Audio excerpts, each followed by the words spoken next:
They gave me 13 skilled nursings from case management. All 13 of them you wouldn't even put your most hated enemy in.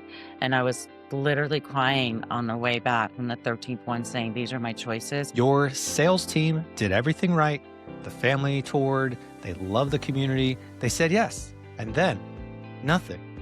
No signed lease, no move-in date, just silence. What if the problem was never your sales process at all? Welcome to From Leads to Leases, a CCR Growth podcast that helps senior living providers transform their complex challenges into opportunities. Listen in for stories from industry leaders, innovative strategies, and insights. And with our expertise, learn how to increase occupancy faster, guaranteed. Welcome back to another episode of From Leads to Leases, the podcast that dives deep into the senior living and senior care industries, bringing you insights, strategies, and stories from the experts at the forefront of innovation, leadership, and care. I'm your host, Jerry Vinci, founder of CCR Growth, the only demand generation agency that is exclusive to the senior living industry. Through this podcast, I'm here to guide you through the evolving landscape of senior care, exploring the innovations, strategies, and leadership insights that are shaping the future of the industry. So whether you're a provider, a caregiver, or industry leader, this show is here to help you make informed decisions and create meaningful impact. All right. Today, I have a very special guest. I've got Simone Kelly with me, who's built 6 companies from the ground up, a mortgage lending firm, a real estate brokerage, an escrow company, a transaction coordination firm, and an estate services operation. She scaled into a national franchise with more than 52 locations. She's operated on every side of the senior transition equation, from structuring equity and preparing homes for sale to clearing estates and placing seniors in communities. And at every step, she kept noticing the same problem: families trying to navigate one of the most important decisions of their lives through a system that was never designed to help them. She's the founder and CEO of Seniornicity, a national B2B senior transition network built to organize the fragmented senior service landscape into a coordinated senior ecosystem. Her work has been featured in McKnight's Senior Living, and her platform now connects more than 3,200 professionals across 6 specialized provider categories nationwide. So, Simone, welcome to the show. I'm so glad to have you here. Hi, thanks for having me. Absolutely. The fragmentation issue, um, I speak about kind of like the 5 execution levers when it comes to growth in this industry, and fragmentation is probably the biggest one. And you're seeing your aspect of fragmentation is kind of like, helping that senior transition. And our fragmentation is, once, watching that community operate and try to figure out all these different moving pieces inside their marketing and sales playbook, right? And none of them are talking to each other. So I think fragmentation is just universally a challenge in this industry that no one has seemed to solve just yet. But I think you're probably one of the people that's closest to helping people see the light, giving them this great resource. You shared a couple stories with me about getting the wheels going with the business, and then kind of some things coming up and getting in the way. You've been in and around senior transition for a long time, building companies that all touch these different parts of it. But that personal story that you shared, can you take us back to the moment that really changed how you saw this problem, not as a business opportunity, but as something that genuinely needed to be fixed? So there were 2 really significant life experiences that I had. One, starting with my mom, and she had a stroke at 55. It was a very, very young age for somebody to have it. And it was a massive stroke, not just one that, kind of like, oh, I thought something happened. Like it really, um, it was probably one of the worst the doctor has seen in such a young person.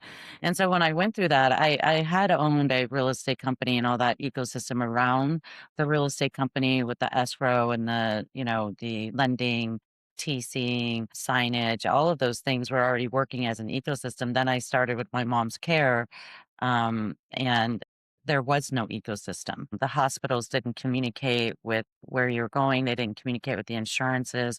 Insurances were very difficult to get through, and everything was just a mess. And so it took me a month to get my mom out of the hospital in order to get her approved to Hmm. go to rehabilitation and so on and so forth. So that was the first large, personal experience I had with it. The second one was I noticed was when I was building the estate sale business. The houses were degrading because the people weren't able to take care of them, whether they're older, their hands can't really clean as much.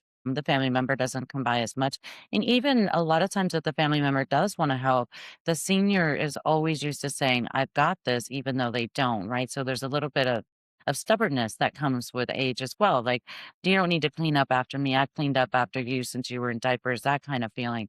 And so even though they knew their house was getting dirtier or was degrading a little because of lack of use, if they're downstairs, they're not going upstairs. So as you go upstairs, you start to see major decline in the property itself, Yeah. let alone the decline in the person, that's living there. So noticing that over the years with doing the estate sales and then franchising it and getting the feedback from the franchisees about this, it was really sad to see. People were almost like me. Like I was embarrassed when my mom had her stroke to ask people questions because I'd built companies my whole career. So be like not knowledgeable or have all of that at my fingertips to be able to find it, it embarrassed me. And so I drove right through it and it was very costly and devastating. Not for my mom. She got better and everything else, but financially I was making improper decisions. I didn't know that there were other options out there. I mean, it was really a difficult situation to come into. And then going into estate sales, I understood better what could happen if there is nothing done, right? If there isn't some catastrophic, like a stroke that happens and just aging happens in place, what could happen to that property and that person without having the right answers? And those were the two main reasons of moving forward with Seniornicity, basically taking not just like my personal experience, but also all the ones you've experienced had spoken of before with the real estate, the lending, the TCing, the estate sales, business liquidations, all of that, and combining it. I also had bought a franchise. No one would teach me senior placement. I didn't even know what it was. So I ended up buying a Hmm. franchise just so I could learn what senior placement was. I had no clue it even existed. And so then I realized when I didn't know, being in that real estate industry for so long and estate sales, and I didn't even know that that industry existed, I knew for a fact that there was massive like fragmentation within the industry because that is one of probably the key professions that starts that aging in place or moving to an assisted living or active living. And for someone like me to be as knowledgeable as I am, moving up for 20 years and not hearing that, it's not getting across to the everyday person that's actually in the industry. So that's really what rocked me into getting into Seniornicity and moving it forward. From those 2 experiences, I mean, was there something in the gap between them that shaped the way that you design Seniornicity? Networking, I think, is what it is. What I realized early on when you're in lending or you're in real estate or as for you're constantly networking with people. Whether you're a buyer's agent or you have a buyer's agent in your office, you have a seller's agent or listing agent, they're working together. Different escrow companies are working together. That ecosystem that I built within the real estate community was so efficient. So that was one of the big reasons of moving Seniornicity into more of a senior ecosystem so that these different professions could communicate together. And when they do communicate together, it works seamlessly. I mean, a senior is going to use, or a family member is going to use at least three of the six major professions that are working with seniors. Whether you're going to sell the home, clear out the home, and they're going to move to assisted living. There's three right there: senior placement, estate sale, real estate.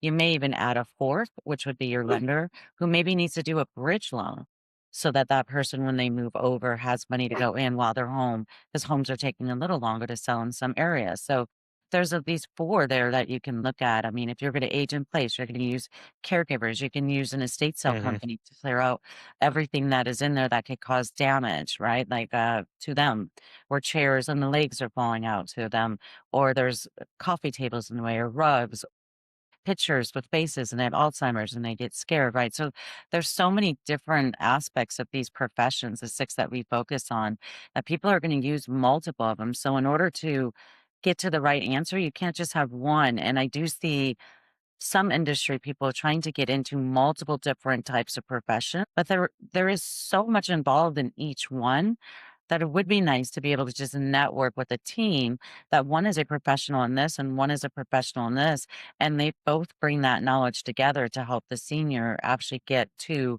where they want to be, whether age in place or move. Talking about you and kind of seeing what others have missed, most people enter the senior transition space through, like, usually through one door, right? They're either like a realtor, a placement advisor, a lender, and you came through like 6 doors, which is awesome. And, I think your career path, because you've experienced like all different aspects of this, it would be very difficult for somebody to replicate that. What did owning all of those businesses teach you about the senior transition process that you couldn't have learned any other way? I mean, a Yeah, lot of patience. that's a good one. I'm not known as the most patient person, and it has definitely taught me to be patient and listen and not just like I said earlier, not just plow through the situation. Because I think what's happening and what has been happening is people are plowing through it. Oh, well, mom needs to go to care. She has Alzheimer's and I can't take care of mom on my own. So we're just going to sell the home, throw mom into an assisted living for Alzheimer's treatment, and we're good. Okay, well, that $300,000 home at $9,000 a month and equity that you're eating up from that 9,000 is going to last you about 3 to 4 years. And then what happens? Mom can't afford that care anymore, Mhm, living longer. And so what do? You no longer have an asset. Now you've just taken 4 years of a breather just to bring it right back into it, right? And so a lot of people make very quick judgments in professions where they don't look further down the road. I don't know if it's a flaw of mine or a gift, but I always look way far down the road. And so what that teaches me as I build these businesses and when I look at them, I'm looking at the future. I'm not looking at, oh, sell the home, get the money, move instantly. I'm looking at where are they going to be in 4 to 5 years? And I do that with businesses and I do that with people. Where can this person be in 5 to 10 years? Can they sustain it? Right. And so I would walk in and say, look, we could sell the home. That would be an instant fix and you'll feel really good for about 3 to 4 years. And then all that's going to come tumbling down. Or you could rent the home and sustain some of that structure that you have. You could take a lender, mhm. a reverse mortgage out. Sometimes if you're going to age in place, because it's not really usable if you're not living there, but you could do that to age in place. So there's so many different avenues. When you look at safety and age in place, you could have an estate sale company come in and declutter and organize and then sell those items that they're not using. So you can use that to subsidize it. So there's so many different aspects of it to come up with the right solution. And that's what's so important about Seniornicity is building teams, right? We encourage to build teams, not with just one estate sale company or one lender, because every personality and every situation is different. If you were to go to a senior and a family member, and it goes back to patients, you may have a gentleman, which I love more than life is the cranky one, right? I just find them amusing and fun, and I don't know, I just enjoy them. And so, but you can't put a cranky realtor in front of a cranky man because they're just gonna like, "Rah," it has to be somebody, maybe someone Yeah. my personality that finds it amusing, but still doesn't disrespect them and walks them through it slowly so that they feel like they're making the decision. If you get a really high, energy realtor in there, that senior that's, really aggressive is gonna, "No, you don't know better than me," and they're just not gonna want to move, and so being networking with different professionals in different fields, to me, is more important than just having a team of one of each, because it does have to fit the different senior models. So I would say when building in your original question is that is definitely the one thing I've had to learn is patience and what it's made me better at and helped me build Seniornicity because it takes a lot of patience to build something like this from the tech part and dealing with the developers and all the way up until, now where we're working on the consumers and making sure they have a place to go to. Yeah, and you're absolutely right about the realtor having the right mindset and attitude too, because I mean we're working in an industry that has less than 10% penetration rate in terms of the number of people who could potentially move in who are actually going to move in. It's like 9 point something percent, right? So the majority of people never will. So you're asking people to do something they necessarily are not really excited to do, so you can't get in there and be all excited and, "Are you ready to move?" And they're like, We'll help you pack. yeah, yeah. But the real estate side is interesting too. There was a Harvard study recently that said like 79% of Americans 65 and older are homeowners, and the median home equity was around 250,000. So obviously that sits like right at the intersection of real estate, lending, estate liquidation, and senior housing.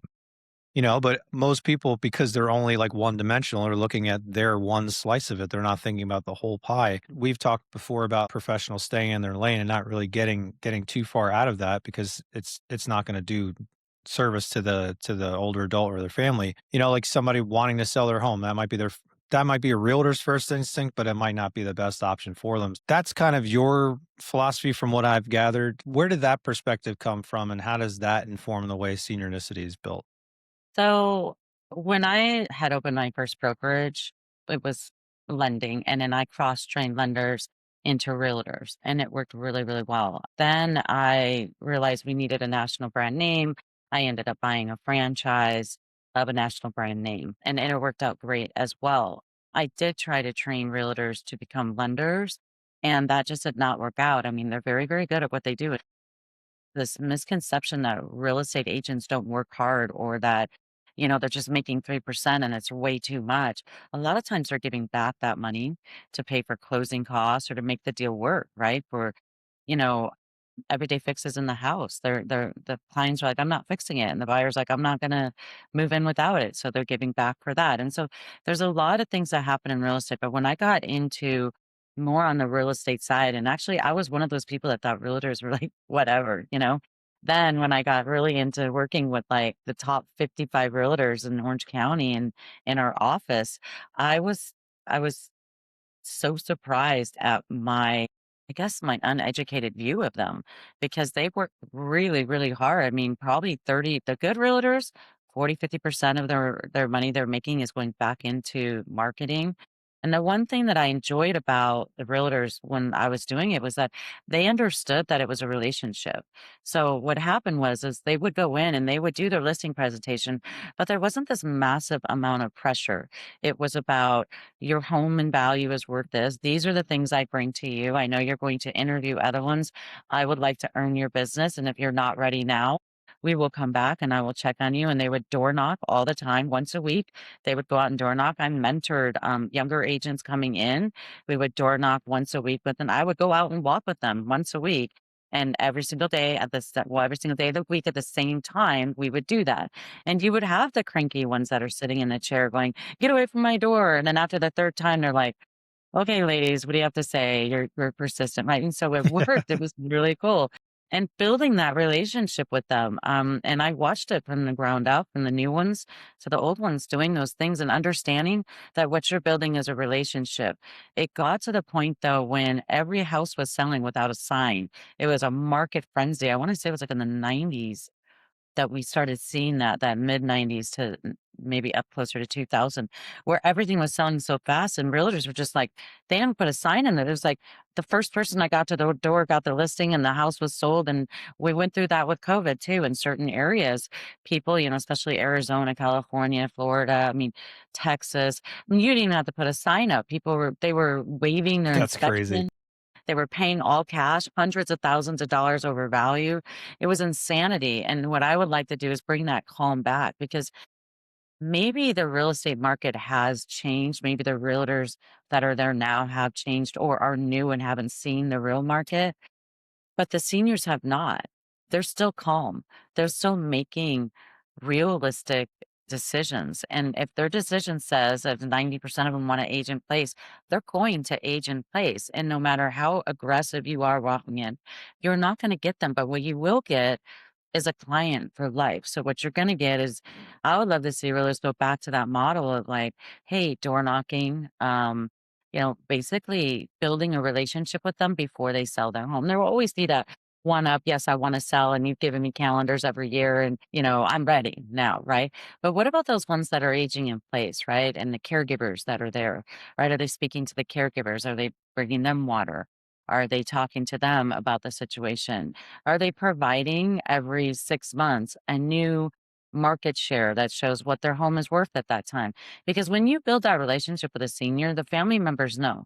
And then if they're looking to move, they're going to call you and say, hey, this realtor has been patient with my mom for two, Yeah. 3 years. I'm going to hire her. No one could knock on that door and say, hire me, because they're like, nope, they're steadfast going to hire that realtor that's been taken care of. And it may be 6 months, it may be a year, it could be 3 months, it could be 3 years. But in the meantime, while you're still building that relationship with them, they've now referred you on average 3 to 5 different listings from their friends and families because they realize how well and consistent you took care of them. Even though everything's moving fast with AI and whatever people want to do with that, the seniors aren't moving any faster. They're going at the same pace. And so just because the outside world seems to be moving super fast does not mean when you go in a senior home that they're like, I'm moving fast, I'm ready. No, they're still sitting there and they're lazy boy going, what do you got for me? And I'm not ready to move Yeah, yet. And I love that you're here and you're right. still gonna sit there for a half hour having this amazing conversation a person who's lived an incredible life. Yeah, a lot of it is relationships. So, yeah, I would love to see it go back to, building a relationships and people understanding that seniors, they don't move faster just because you're moving faster. So take a breath when you get to that front door and just be like, whether you're a lender, state sale company, caregiver company, whatever it is, they're not in a big rush. And so there's no need for that rush. And if obviously there are rushes where they're in the hospital, we got to get the house ready because they're coming back. We need a caregiver, all of that. But still, when you're looking at somebody who's ready to move or not ready to move or downsizing or aging in place, they need patience. And even when they get home with that caregiver, they're going to need more patience and more follow up. So that's kind of where I would like to see real estate and lending and networking all come together and say, just because we're moving fast doesn't mean they want to move fast. That's a great point, I think, because the last thing anyone wants to do is make a decision under pressure, and especially a decision that's going to take them completely out of their comfort zone. So I completely agree with that. I want to talk about this ecosystem gap that you talk about a lot and kind of tee up this conversation.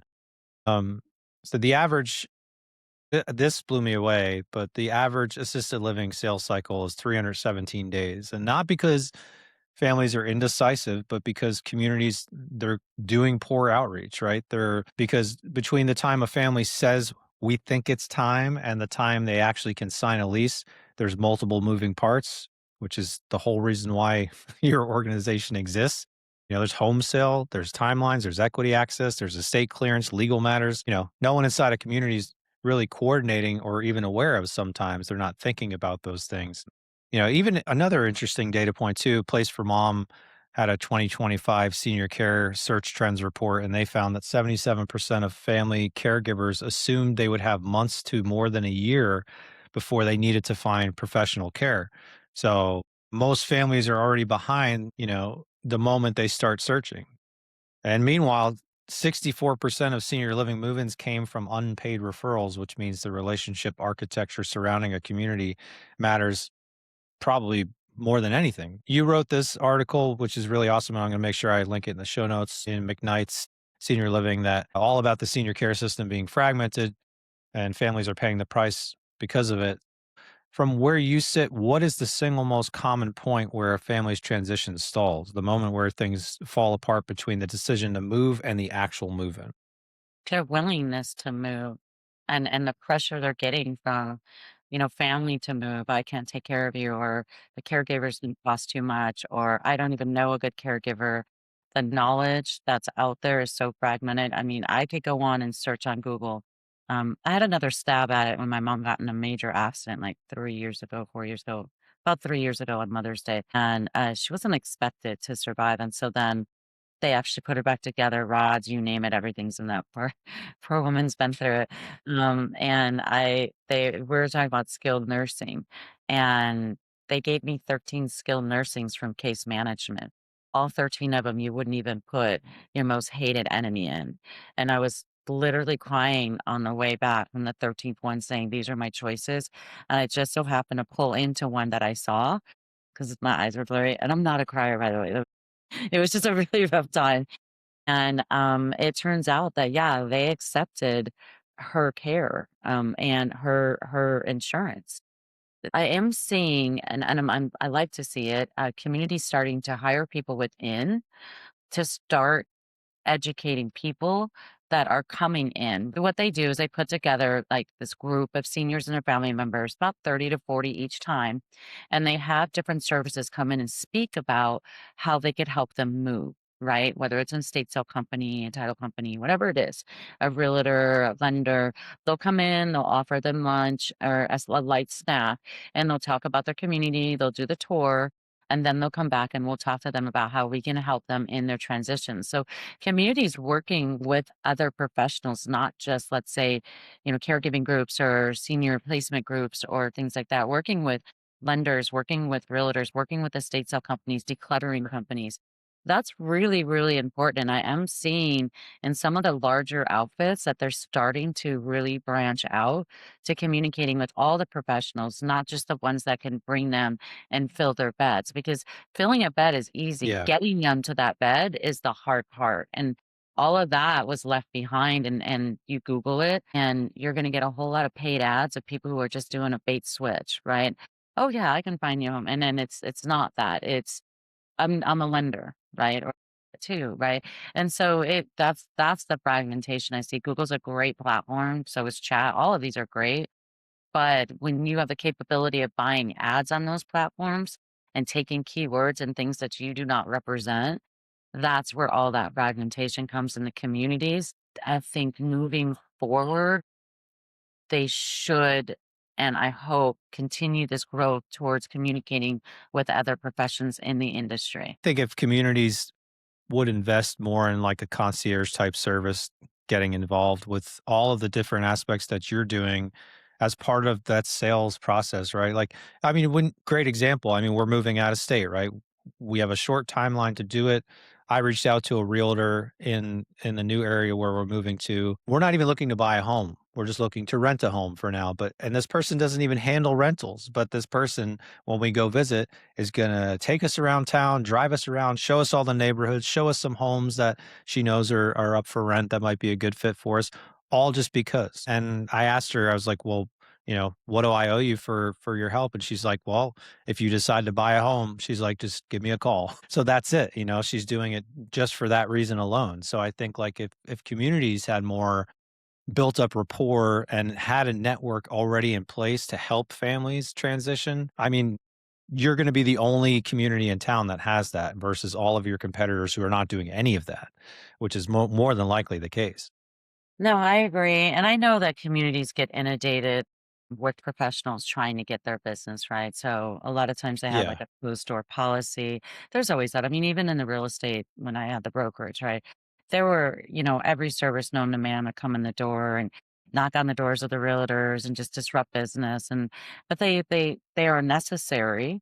But unfortunately, there's so many, right? And that's the issue we're having is there's not a lack of help out there. There's just a lack of putting it all together because I mean, I think I saw something like 147,000 homes across, beds across the 1.4 million. I mean, there's outrageous amount of help out there. It's just people are not communicating that help out to the seniors properly. We're really just kind of sticking into our own little competitive nature and saying, I want to be the only one that does this. Well, I think that there is definitely, obviously, enough business out there for multiple platforms to be available for multiple people to work.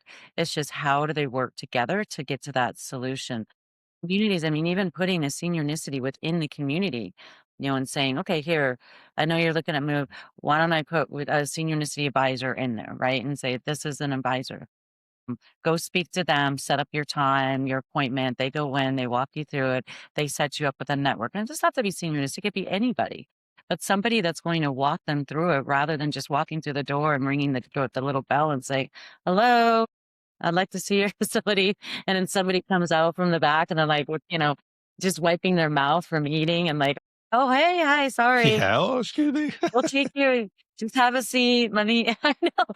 I've seen it so many times and it's like, oh my gosh, like there should be somebody there, like at least two people, 9 to 5, that really are like, oh great. Let's advise you, like in a senior advisor, which is what we call them. I mean, you Mhm. advise them and you network with the people that you're communicating with. That's how I see the fragmentation really working is getting into the places like the hospitals. Like we work a lot with hospitals where they're like, now we have like Kaisers that are referring people to Seniornicity to find in-home care, to find senior placement when they're getting discharged, that dischargement part of it. So going to like where they're being, I hate to say it, but filtered out so fast is your hospitals, your skilled nursing. That's where it starts. We get it after that, right? I mean, actually, it starts with the fall or whatever, the aging. But really, when it comes to that point of the hospital, how do you get past that? And that's just why we started working with hospitals and administrators, skilled nursing places, because I think when you don't catch them before they get home, it's very difficult to make those arrangements after they get home. Generally, they will fall again. We have a company called AKA at Home, and it's basically a decluttering for seniors. And so what we do is we work at the hospitals. The hospitals send us in or call us. We go in and we remove anything that was rugs, coffee tables, lamps with cords, cleaning their closets, taking all their everyday stuff, putting it on the counter for the kitchen. Because they're only going to use like, maybe 2 plates before. I mean, they're always very Yeah. sufficient on how many items they use. It's not like, you're not Gordon Ramsay in there flipping around 15 pans at one time. They're generally going to use like 2 plates and a glass and fork and a knife, right? And so having everything so high causes damage, having them walk around islands. So there's so many different things that we can do to help them. I hope I answered that. I don't know. Yeah, no, you absolutely did it. And that kind of bridges us right into what I wanted to talk about, which is the order of operations. Even in like marketing and advertising, people always say like, you know, the right message to the right person in the right place at the right time. And I think like senior transitions is same thing. It's not a single event, it's a sequence. And the outcome's going to depend whether the steps are done in the right order by the right people at the right time. And when that sequence breaks down, that's when we start to see challenges in terms of that move-in timeline just expanding and expanding. So, walk us through what a well-sequenced senior transition actually looks like. So, if you were advising a family from the beginning, what's the order of operations, and then what happens when that order gets skipped or reversed? So I'm assuming like when somebody notices their parent is not as sufficient at home alone as they used to be, right? They're starting to forget. I mean, age happens. I know they've lowered that standard of Alzheimer's and now everybody who forgot, I don't know, mathematics or heavy arithmetics has Alzheimer's. Okay, Yeah, that's great. Whatever you want to right. label it.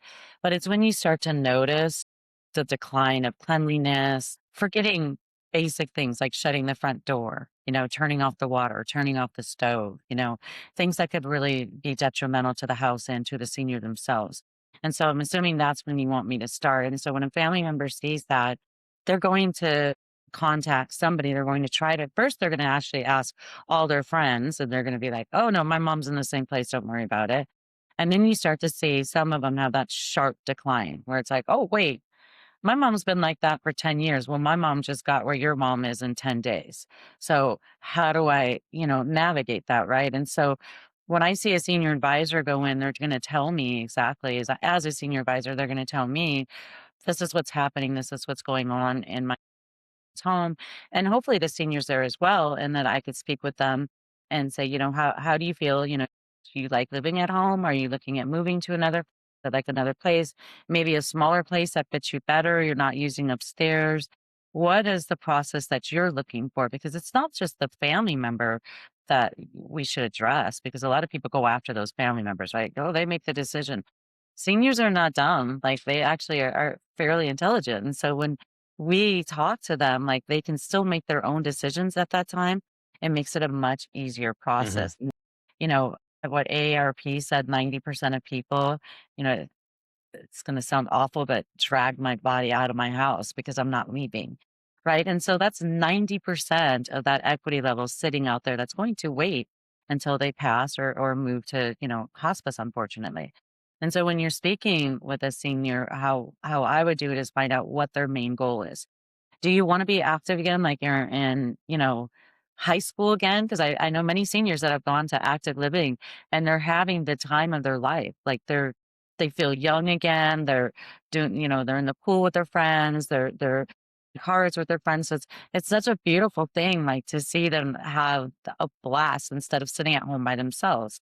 So I go over those different things. Like, you're still sprightly. Like, would you like to be around amongst friends and have time? Well, I go out, once a week. It's uncomfortable because I'm not used to being out. Okay, well, would you like to be comfortable in a place that's active where you're around people and then you don't have that fear? Every senior does have a fear, and I know people don't believe it because they're strong, but they have a fear of falling because they move really, really slow. And when they do that, that causes them to not really communicate well, right? And so they they tend to hide it, right? That embarrassment factor comes in. But wouldn't you like to be somewhere where you could have somebody there with you? Not necessarily following you around, but if you do come to a place where you fall, that there's somebody right there, a professional to help you, right? So if you are in a pool and you slip on the deck, someone's there. When I start to communicate with what they want and what they desire, and they say, no, I'm not really social. I want to live at home. I don't need somebody watching over me every 5 minutes of every day. Oh, okay. Well, there are fractional caregivers that can come in and check with you, and they can come in the morning and they could get your breakfast ready if you want to get it ready. They can make sure that your pills are all in place and just kind of be your companion for the day if you want, and they'll leave when you want. Would that suffice you? Right? Or are you really looking at moving to a facility where you feel like, your faculties aren't all where you want them to be, and you're a little bit nervous about staying home alone all the time? Because it's okay to be nervous. It's okay to be a little scared of getting up in the middle of the night, because we all do, and wondering if you're going to get to the bathroom safely or not, right? So that's kind of where I start, is that communication with the senior and moving them towards a direction of where they want. And that will tell me where it is. Now, at that point, are you looking at selling your home? What's your financial stability? All of that comes to the lending process, right? What is your equity in your home, right? Do you own the home? What's happening with your finances, right? And so that's the difficult conversation to have.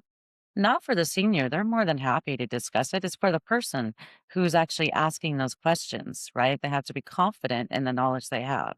And so usually that's your lender that comes out and says, hey, this is what you're looking at equity wise. This is what you have. And this is how much it's going to cost if you move to a facility. And this is how much it's going to cost for a caregiver. Now, before they have all that information, they've already spoken to their team. They already spoken to their caregiver team. They've already spoken to their senior placement team. They already know what the costs are gonna be on both sides, right? They've already spoken to the realtor. The realtor knows what the value of the home is, what they're gonna get out of that home, and how long that care will be paid for that they need, or that active living community, or staying at home. And so when that lender comes back in, they have all of that information with them to communicate with them. So the senior advisor can move aside and that lender can come in and do it. Did I answer that? Thank you. Yeah, no, that was a great answer. That was good at painting that whole entire picture. Thinking about, funding your transition or funding senior living, I think is one of Mhm. the scariest parts too. And actually, fewer than 15% of adults 75 and older can afford both housing and long-term care costs simultaneously unless they access equity from their homes. Like we said earlier, the on average it's 250,000 or more for homeowners, uh, 65 and older, which make up like 79% of the home market, which is pretty crazy. So, on that side of things, like when you look at a family trying to fund a senior living transition, are there specific financial sequencing mistakes that you see often, and what do those end up costing people? Their home. Because what happens is they'll come in, a realtor will come in first and say, "Oh, yeah, you need to sell the home," because they may not know. Like I said, as a realtor, I didn't know senior placement existed. Right? And so there is a lack of knowledge being forwarded, and information being forwarded to professionals, even in the industry. Imagine if a professional doesn't know, how can a consumer know, right? So a realtor may come in and say, well, the only way we can get money out of this is if you know, you sell your home. I wanted to age in place. I know, but you can't afford to age in place because your equity's in your home, and you can take money out of your home, but then what happens then? And they don't know enough about reverse mortgages, because when reverse mortgages came out, they were really sticky. I mean, you borrowed $100,000 from your reverse mortgage, the bank charged you $100,000. It was essentially a way for banks to take the home at the end, because the equity level was upside down, and you couldn't refinance it because no one would refinance an upside down home. And so now reverse mortgages have changed tremendously. It's amazing what they can do with them. And so a realtor may not know that that reverse mortgage is an option for them, or they may think, I just want to sell the home. I haven't sold the home in a while. Who knows what their goal is or what they're going to do? But sometimes it's because of lack of knowledge, of not knowing that a reverse mortgage can help them stay at home for the next year or two until possibly they need to go to hospice. But that reverse mortgage, it's like tax free. They're able to take that money out. There's nothing added to it. It helps pay for caregivers. It keeps the asset. One of the pushes I've been doing is with property management. Most of these seniors are not living upstairs, and that home upstairs is just like I said with the state sales, it's getting highly degraded. The bathrooms are getting degraded, which is the most expensive. And that degradation and the piping and everything comes downstairs. And so you're always going to have this issue with non use upstairs. So taking property management, you don't have to rent the entire home. You may be able to suffice renting the top of that home, and that also brings in income. That person upstairs has access to your kitchen, has access to things that the senior's not really using anyway, or there's somebody there constantly for when they get home or whatever. And they're not there to caregive, but they're there in case you fall and you know, the help, I've fallen and I can't get up. Well, you've got that person coming home from work who's living upstairs and sees that and is able to call 911. So splitting, like, thinking outside the box, which is, I know, rare, but thinking outside the box of property management, does it have to be the whole home? Or can it be partial of the home? And that's something that we're trying to implement with, you know, utilizing as much as the space so that the home doesn't degrade, but also allowing the senior to make the right decisions for themselves and not just go and sell the home and 4 years later they're right back where they were, only worse without the home. You have everything to lose when you don't make the right decision financially.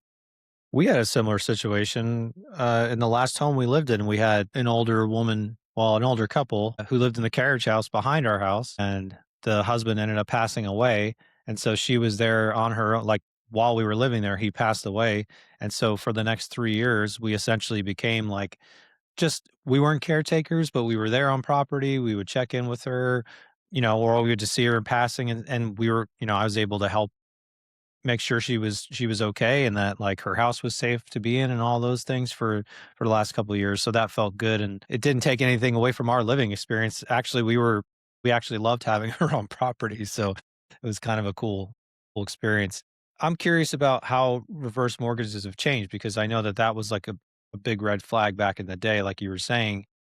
Number 1, how have they changed? And then 2, how could senior living communities be thinking about reverse mortgage strategies as part of, like, the conversation they have with families? One of the biggest change that I've found, and I don't do lending anymore. I am a broker still, but I do not do lending. I mean, why give up the license? It took so long, you know? You keep it, right? So, but one of the podcasts I did was with a reverse mortgage gentleman who does it all over California. He's incredible. And he does this like Ripley's Believe It or Not about reverse mortgages, right? My home is going to be gone if I get a reverse mortgage because when I pass away, the bank's just going to take it because my kids have to refinance it so quickly they can't, and so the home goes back to the bank, right? That's no longer the case. There are extensions and things you can do with that. When reverse mortgages happened when they first came out, basically what they would do is if, like I said before, if you borrow $100,000, then the bank adds an additional $100,000 onto that. So now if you're living in a home and it's worth 300,000 and you're like, okay, I'm only borrow $100,000, right? And then you pass away and that home now has a $200,000 lien on it because it's going to compound whatever you owed on it. Well, that's what it was going to do. Now you're at $200,000, right? And so let's say that equity dropped Mhm. like it has before, and that house is only worth 220,000. Who's going to refinance that? Who has the ability as a child back then to refinance that home plus keep their family home and get that debt to income where it needs to be, where they can afford both, right? And so you can sell it and hopefully it'll sell fast, but interest rates at that time were really high. Homes are staying on the market longer, so you weren't able to sell it fast. And so there's this whole process that happened with reverse mortgages where they were actually, in my opinion, they were kind of, what would you say when, like they were penalizing seniors for taking money out of their home for an equity line of credit rather than assisting them. So now the reverse mortgages are amazing. They don't do that anymore. Obviously, that's that's gone, thank God. $6.5 billion was funded in reverse mortgages last year, which is an astronomical number. And so people are aware of them. It's just not getting into enough of them. What's nice with a reverse mortgage, from my understanding from that podcast, is that it's a tax-free money. So you're not taxed on that money. It's not income. It's not, and you're not being taxed on it. Right. And so that's really, really nice to have. Now, when it comes to, you do have to live in the home though, when you have a reverse mortgage. So communities that are like, just get a reverse mortgage and move here. No, you do have to live in a home when you have a reverse mortgage on it, from my understanding from this gentleman. Now, there are bridge loans you can do. There are simple equity lines of credit that aren't reverse mortgages that you can do to move into a home. But as a substance of reverse mortgage, and please correct me if I'm wrong, but this is what I was told during my podcast, is that you do have to live in the homeowner does, the senior, in order to take that reverse mortgage and have that tax-free kind of income coming in. Because if you move out of the home, then obviously the homeowner's not there anymore. And it's not like I'd ask them, I Yeah, says, not people a come into primary the house like residence. once a month, like knock it, hello, are you still living here, Phil? Like they're not really checking on it, but is that one thing? So communities can look more at like bridge loans. They could look at home equity lines of credit where it's not based on the senior's age, right? And so there are different lendings that can happen. And that's where when you meet with a lender that does more than just reverse mortgages, they can tell you a little bit more about that. I just know the basis of what changed because I was in lending when those reverse mortgages came out and it was horrifying. Yeah, that is quite the shift. That's really awesome that they've made those changes and now people are able to access that capital like that. That's awesome. Or equity, not capital. Looking at communities from the sales perspective and the sales cycle, one of the interesting data points that I saw, and I know we mentioned earlier about the average assisted living sales process taking around 317 days. The average length of stay for a senior in 2023 was 682 days, and then in 2024, it dropped to 547 days, which is crazy. That's almost 6 months less, than prior. So I'm curious if you've got if on average it takes 317 days to complete that sales cycle, and you know that, you know, roughly when somebody hits like a year when they've been there for a year, you essentially have to start thinking about, "Okay, this room's probably gonna be available within the next 12 months. What are we gonna do to make sure that it's full?" That's a pretty heavy question. I agree. We talked prior about, communities are really focused on occupancy.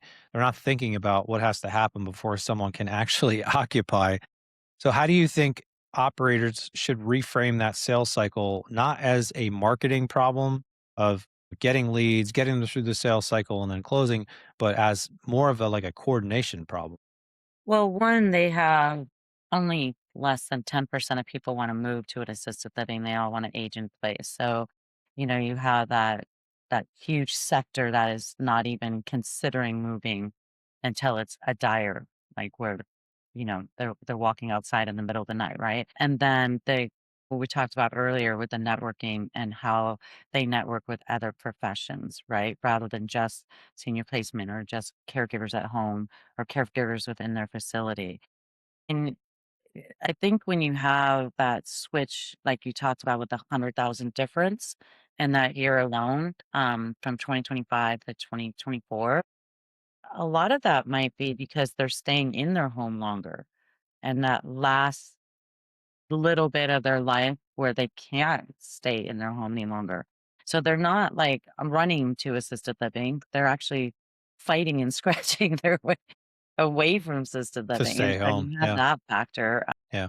But when you have the process taking 300 something days to do that, that is fragmentation. That is where, and it also comes with health issues too, right? Did that person fall and they were in the hospital, they had to come back. And then during the transition, you have to look at, did they fall again, right? 66% that fall twice are never coming back home again. And so there's that fall factor that happens too. So things do delay it. Some things move faster. When I did the senior placement franchise, I was pretty quick at moving, but it was always like where they were on their last stage where they're like, okay, my kids are now showering me. It's time for me to move on. And then they get there and they're like, oh my gosh, I wish I would have done that sooner. And maybe the facilities when they have I've seen a lot lately of like open house kind of houses you do an open house for real estate or something like that. I've seen a lot where now they've always had like signs out that say open house and a banner, right? But who's gonna go into a assisted and be like, oh, great, I'm gonna go over there and check out this open house. I mean, it's more, it's more like, well, that sounds amazing. No, it should be more targeted towards like we're doing an open house at our facility for and go to the senior center, you know? Have you been looking to get into active community and doing that more outreach and also more outreach to the professions? Because the professions, especially realtors, they are amazing at networking with the everyday consumer. Really, really good at it. They put together programs. I've never seen a profession that is as good as realtors are with networking with their communities, whether it's community garage sales, community ice cream, functions, community come sit on Santa's lap functions. Like they are so good and coordinated at putting events together. And so working with realtors in those communities would be a really good help for all of them because all of the different professions could learn from that and planning those events for them. I mean, with as many beds as there are and as many people that want to age in place, you really have to start looking at like, can we stick with the status quo? And I don't think you can in this market. No, you definitely can't, and I think it's interesting that whole, 90% will never move in number because if that number shifts even just by 1%, what a dramatic change that's gonna make in terms of supply and demand because right now, we're already it's already upside down. We've got far more people looking to move in than we have housing available, and as we get more into the wave of baby boomers, that's only gonna get worse. So I am definitely curious to see what'll happen moving forward with that. From the referral ecosystem side, I thought it was interesting. Almost 70% of all senior living move-ins come from unpaid referrals. So that referral network, whether it's formal or informal, is definitely one of the most powerful drivers of occupancy that most communities have. But a lot of them aren't doing it the way they should be. And I know you draw a sharp line between an informal referral relationship and a structured ecosystem partnership. What is the practical difference and why does it matter for families? It's always been like a referral is the best you can get, right? Because if someone referred them, they've experienced that already. And so they've taken the hard hits or the non-hard hits, right? So there's always the non-referral, like, no, don't ever go there. It's disgusting to, wow, that was amazing. My mom was there and he took great care of her, right? So there's that sector of it. I think it's the lack of information. No, it's not the lack of information that's out there, it's the lack of how that information is getting out there, right? So again, we come back to the Google search, right? When you get a referral to something and you don't enjoy it, you're not going to refer, right? And how many have you gone through before that? I don't think that, and it's a difficult question because everything on Seniornicity is about referrals, right? It's all about networking, referring knowledge, putting that knowledge out there. We have to be very cautious to not give as more information, right? Like, so when you ask me about lending, I'm not a lender, so I'm not going to give you the specifics of lending. That's what a lender does, right? So staying in our lane as an advisor to where they go, right? We don't pick the person for them. They actually go to our site, they look in their local areas, or we send them a link to their local areas of all the professions of what they need, right? So they'll tell us, they'll answer 10 questions. We'll probably get to five and know what profession they need to start with. And then they go from there. But it's a list of people, not we'll go to Susie because we know her and we like her company better. It's actually now becomes not we're picking for you. So what we did with Seniornicity and why I really was, and it's back to that referral part, seniors, family members, every consumer, regardless of what the industry is, deserves the right to see every choice they have. So we don't pick one brand, we don't pick one person. We don't charge referrals on that. And why? Because the consumer is the most important person. They are the ones that need to pick the proper person for them. That's when you go on Senior Nicity, put your face on there, not your logo, because they're not going to pick you based on your logo. They're going to pick you based on if your face is good. Put your video in there so they can hear you talk, so that they can see who you are, right? It's so difficult when someone talks referrals and the industry is so fragmented where it's just like they're only taking care of their one spot, right? This one Mhm. person is what I'm going to use, or this one brand is who you should use, or this one portfolio is who you should use. No, put it back in the hands of the consumer. We can tell them where they need to start and why they need to start there, but they need to be able to choose who they wanna work with, not just because you added, I don't know, $10,000 a day in marketing to Google that says you're the best. No, they need to be able to have the option to choose whomever they wanna work with within that profession. Our job is only to get them to that gate, and then they choose who they wanna work with. So, the referral session of it, I mean, it's been it it's been who has the most money, right? And the most marketing dollars, right? And who's the sneakiest at it, right? Well, we're like, it's right out there. You can have every brand you want, every person you want that works in that profession. We do now have background checks where they don't have to go through a background check process, which I believe is more important than reviews from their mom, their dad, and their cousin to make sure they're not a criminal, right? Because that's probably pretty much key to the success of moving a senior or helping a senior is that they're not going to take advantage of that senior because currently, right now, they don't have a prior record of doing that. There's no, felonies, misdemeanors of taking advantage, theft, or anything like that. So I think in the referral process of it, and hopefully I'm answering this right, I think it has to be an open door referral, which means that the consumer has a right to choose. The company doesn't choose them because they're getting paid the most from that person, or that person is paid to be their one representative in that demographic of the United States. And so to me, opening it up only made sense. Hopefully, it doesn't ruffle too many feathers, but that is what I believe the referral should be. Yeah. No, that's great. And I mean, from a community's perspective too, aside from them getting the monthly rent from a resident. So if a senior living operator listening right now wants to build a stronger, more structured referral network around their community, where do they start? Like, what does that first 90 days of building that ecosystem look like? Any platform like Seniornicity can help them and will be willing to help them build that referral process. And there is, I think it's CMS that has a grading of each home. So making sure that your grading is up to par, that you're not at a one or two. I know they keep that pretty private for some reason, but we will definitely make it world news. I mean, there is a grading system of homes of, based on cleanliness, based on, attention brought to the seniors based on experience of the seniors. So there is a national grading system that is out there for them. So making sure that their facility, I mean, because first of all, that facility has to be great in order for, or better than what they would have at home, right? Or else why would they go there? And so working on that facility first is the most important thing, making sure that you get your grading to where it needs to be for somebody to feel safe to put their loved one there or to feel safe living there. And then the referral process of it, that comes from after you make sure your facility is ready, right? And once you have that, then you can go out into the audience and say, look, we would love to get your referrals, work on platforms like me, the Seniornicity, right? Work on other platforms that are out there saying, hey, we have this rating, we've done this, we have all of these consumers. I mean, it's hard when you say, okay, all of our residents have said that we're amazing, but the residents are beholden to you a lot of times because they rely on you for medication. So do you really think that a resident's going to be like, this place is awful. I mean, they may not get the help they need the next time, right? I mean, we hate to think that happens, but sometimes you never know, right? And we're always a little skeptical, right? And so I think keeping Mhm. in touch with the residents that have been there and their family members is key.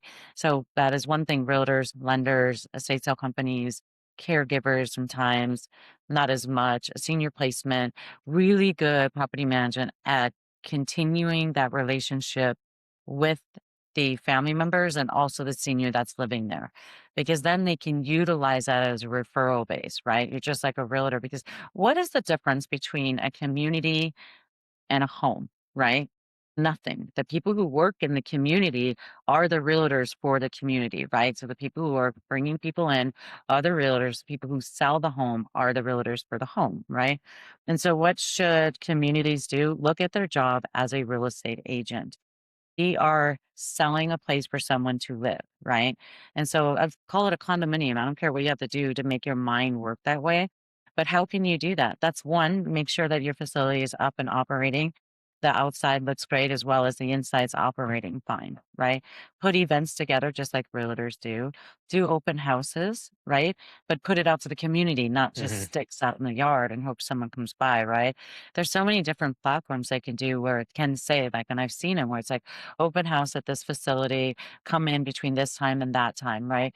And so really start utilizing that market. Look at a realtor and say, a successful realtor and say, that's what we need to do in order to keep our occupancy at the height that we need to be. But first and foremost is make sure the facility is desirable to move into, let's say that way.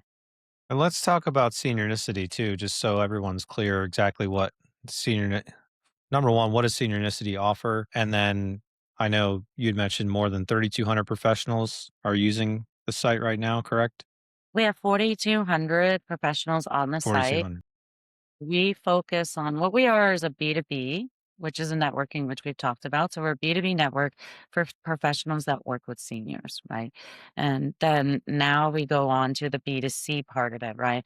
So I had to build out uh, the tech, which is easy. Well, it's not easy, but that part does not have to do with other humans, right? And so building out the tech was fine. And then you get into the human aspect, which is your professionals. There had to be, in my opinion, 5 of the 6 professionals we focus on in every state. Because if someone were to go in Minnesota and say, "Oh, there's nobody here," they'll never come back to the site again, right?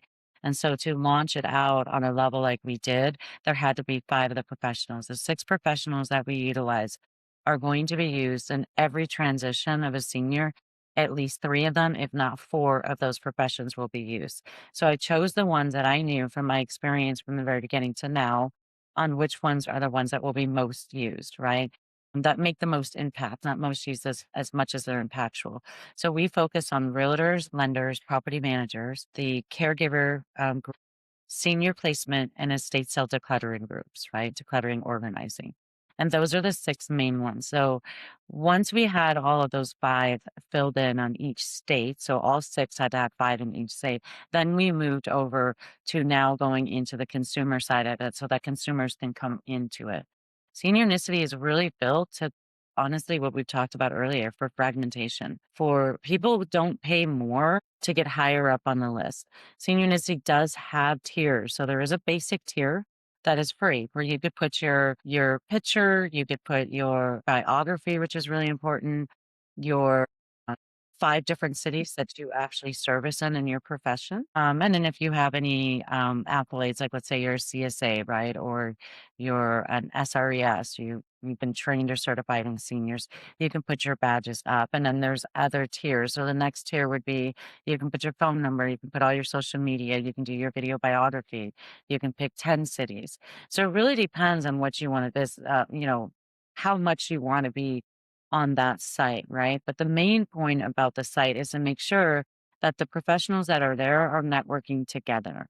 So what we've done is we're adding now, and it should be ready, I hope within the next 2 weeks, a platform where they're able to communicate almost like, think of like a LinkedIn type of, not really necessarily LinkedIn because consumers will be in there. LinkedIn just seems to be a bunch of cheerleaders, congratulating each other for the last Right. Yeah. right? For job lookers, right? People looking for jobs or companies looking for employees. It's more so like professionals are on there from the site and consumers can communicate with them on a site that looks very familiar to them. A very nice cross between like a Facebook and a LinkedIn. So you're combining the business aspect with it with the consumers together. So LinkedIn is business, Facebook is more consumer, right? So this will take both of those and put them together where they can communicate, ask people questions on their social media. The social media, which is really important, we talked about communities.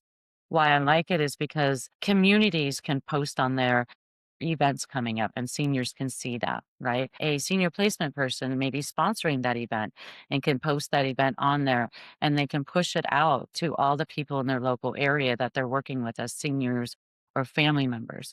So we've really moved it to a whole nother level of consumer interaction where they're going to be able to come in and actually speak to you and see what you're doing on an everyday basis. Super excited about that. I mean, that is really what seniorness is putting something different in front of people so that they understand that this is a safe place you can come and find professionals. And they're vetted and they know what they're doing and they're not paying Google AdWords to get higher up on the ranking, regardless of their profession. So I hope I explained that properly. I don't know. They say you Yeah. have to explain it in a 3 minute or 60-second or something. And I'm The like, elevator pitch, yeah. what's going on? I don't know. Well, I know, I think it's great that you're serving both the B2B market, so if a professional needs to find other professionals, to help provide one of these important transition services, then that's great that you have that as a resource, and then, obviously, if I'm a family member and I'm overwhelmed and I know I need to find all these things to be able to come to one website to find all of that is pretty awesome. What about from the senior living side of things? I mean, have you thought about maybe including communities on there? So if a family was looking for a transition specialist, but also wasn't sure where to move, that communities could also have listings? Yeah, I did this webinar for about 130 plus franchisees, owners of people who work in the senior profession across the board. And that was one of the questions that they had asked is, would we add communities on there? I have kind of strayed away, and I know this is going to sound odd, but if I put communities on there, right, then do I put the grade like, it becomes a giant hole, right? Because do I put the grading on there? Do I put the experience on it? Do I put the reviews on it? Do I put this on there? Where do I stop, right? Or do I allow that person, the senior placement who knows more about that facility than I will ever know by putting it on a website? Do I allow that person to take that sword and do it? It would be like me giving you advice on reverse mortgages.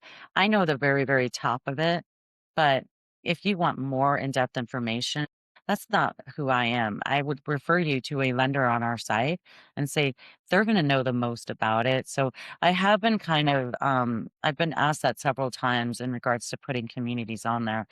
And I feel that the amount of work and the amount of effort and the amount of education and knowledge that senior placement companies have in there, that they would be better tasked with that than I would be as just a platform.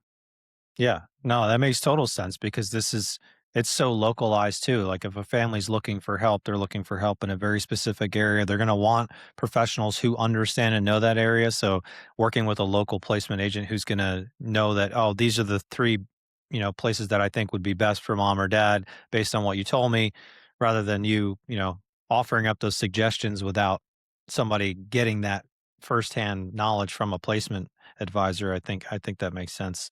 Well, I do think too that we're not talking about there are communities, but there are also thousands, tens, hundreds, thousands of homes that are not in a community, right? They're those smaller homes. People have six beds in, right? And they have a Yeah. nurse that lives upstairs and all the beds are downstairs, right? And those are what senior placement people excel at. So it's not just communities like the large communities and the active livings. There's also the smaller ones because maybe mom doesn't want to live in a massive community. It's overwhelming. Or dad doesn't, right? It's overwhelming. Smaller home with four or five other guys, doing their thing, right, as they're aging. And they don't want to go to this giant community. And so, senior placement people who are professionally in this industry, they know those communities. And so, by just putting on these big communities, then we're not really giving them the whole thing. So, for me, I don't think there's enough information I could give on a platform that a senior placement person wouldn't be able to give better. Yeah.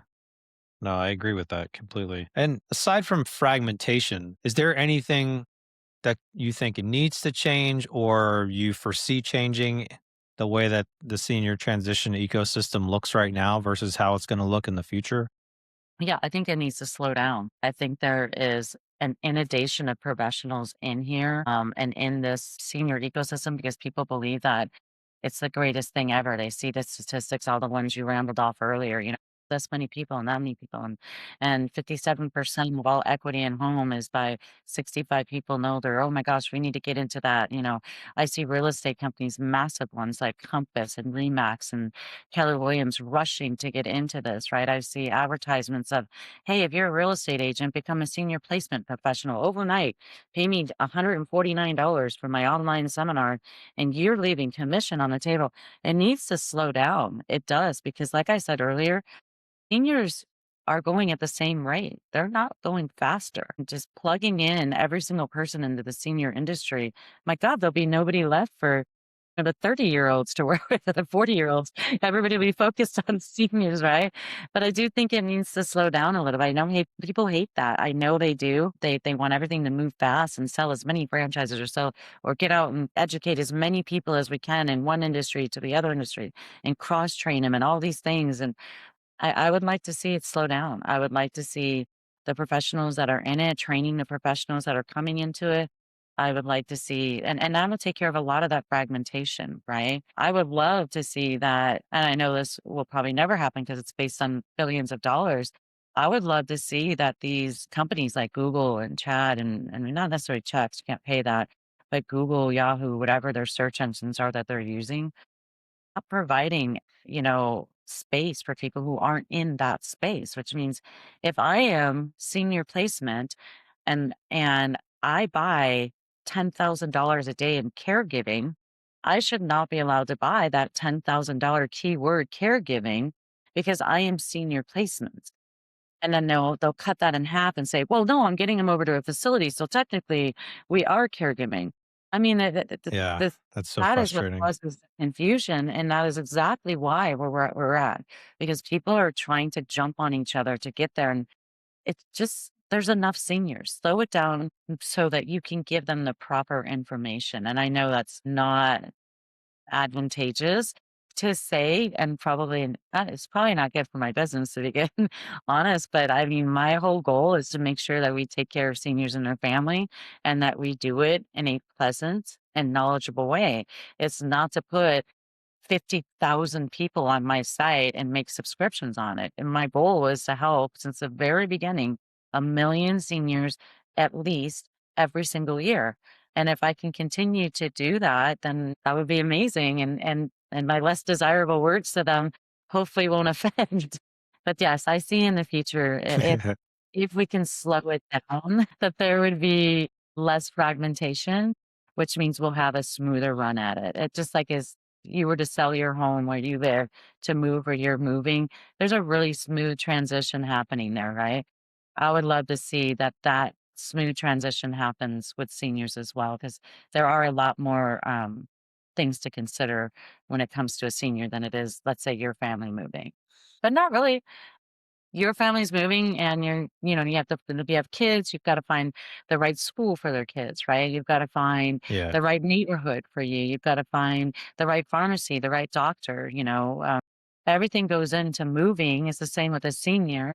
So yeah, I would love to see that happen with the senior communities as well. Yeah, no, that's great insight. And, it's interesting too, because in less than 10 years, there's going to be more seniors over 65 than there will be children for the first time in history of this country. So I know a lot of people are probably looking at those numbers and thinking, I got to get in on this now, But yeah, I agree. It's got to be slow, it's got to be methodical, and it's got to be intentional with everything that we do. Because at the end of the day, we are helping seniors transition, but we're also, like you said, it's not a facility. It is their home. This is a place that they're calling home. It is their new home. So like we have to treat that with the weight that it deserves. I think my last question for you, Thanks since for you've built letting all me of these describe business. my whole business. No, you cut this out. Now everybody's like, give her sight. She wants everybody to slow down. Thanks for that. You could no, you could just make the whole site load slowly so then people have to move slower on the site. Great, great. Yeah, that's what I'm going to do. That'll Yeah, work even better that's than a my mouth strategy. when it comes to that. So, because you've been in every part of this whole ecosystem, if you could leave every operator or like sales director in this audience with one thing, like one message, one thing to think about in terms of occupancy and the families they serve, what would that one thing be? Don't do anything to anybody you wouldn't do to yourself. So if you're an operator, would you spend the night there? Would you make that rush decision? Which because of pressure? I mean, would you put yourself in a financial hardship? I mean, I really believe that 100% with everything I do in my life is if I wouldn't do it to myself, I'm not going to do it to anybody else. And if you have lower standards for yourself, then maybe think a little bit higher standards. And so, because, yeah, oh, I would accept that. I mean, I have people say, yeah, well, I'm fine with, living over here. I have no problem with that. Okay, well, if your standards are lower, that's great. But maybe think of the other person may not be. When you walk into that house, look at the standard of living they have, not at the clutter and the things they have because they weren't able to fix it, but really look at the items in their house and realize they are at a certain standard and to make sure that they can stay within that standard. So just treat people well, be patient, be very patient. Understand that relationships aren't built, most of them within a 5-minute period. It could take good relationships will take 6, 7, 8, 9 months or longer. That could last a lifetime. And that if you're really serious about your industry, take the time with your clients because they're going to refer you. If you rush, you're in and out and you're like, gone with the breeze, so is your referral. So if you can build that relationship over time, and you're going to be in that industry a long time because referrals are the best thing you could have. You'll spend a lot of money marketing if all you're doing is getting in and getting out, getting in and getting out. You're just going to move from neighborhood to neighborhood to neighborhood. You're going to run yourself ragged and actually in the poorhouse. So really take your time and don't put somebody in a position you wouldn't want to be in yourself. That's great advice. Well, thank you so much. This is an awesome interview. Where can our audience go to learn more about you or Seniornicity?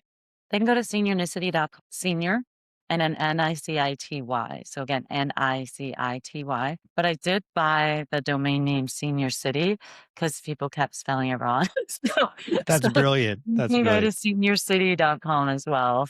And that's easy to spell, Senior City. All right. That's great. Thank you so much. All right. So, as we wrap up today's episode, I want to extend a sincere thank you to Simone Kelly for joining us and sharing the kind of perspective that only comes from building from the inside out, from mortgage lending and estate sales to franchising, and now Seniornicity. Simone has spent more than 2 decades working at the intersection of the very things that either move a senior housing transition forward or stop it cold. So, today's conversation should change how every operator in this audience thinks about the gap between a lead and a signed lease. So if you want to connect with Simone or learn more about Seniornicity, we've included her LinkedIn, her email, and website link in the show notes. As always, we hope you found this episode insightful and inspiring. And don't forget to subscribe to our podcast on your favorite platform. And stay tuned for more episodes where we continue to explore the evolving world of senior care, covering everything from innovative care models and leadership strategies to family support, technology, and the future of aging. And remember that From Leads to Leases is not just an audio experience, we're also a video podcast. So if you want to see the video versions of our episodes, make sure to subscribe to our YouTube or Spotify channels. I'm Jerry Vinci, founder of CCR Growth. Thank you for joining us on From Leads to Leases. Please like, subscribe, and share this episode with anyone who might find it useful. I'm truly grateful for your time and attention. And until next time, lead with strategy and with heart. Chat with you again soon. Thanks, Simone. Thank you. Thanks for listening to From Leads to Leases. Are you ready to fill your rooms faster and increase occupancy? Visit ccrgrowth.com to learn about our Senior Growth Innovation Suite, a proven system to generate highly qualified, tour-ready leads, accelerate sales, and reduce acquisition costs. Let's connect and turn your challenges into opportunities. See you next time.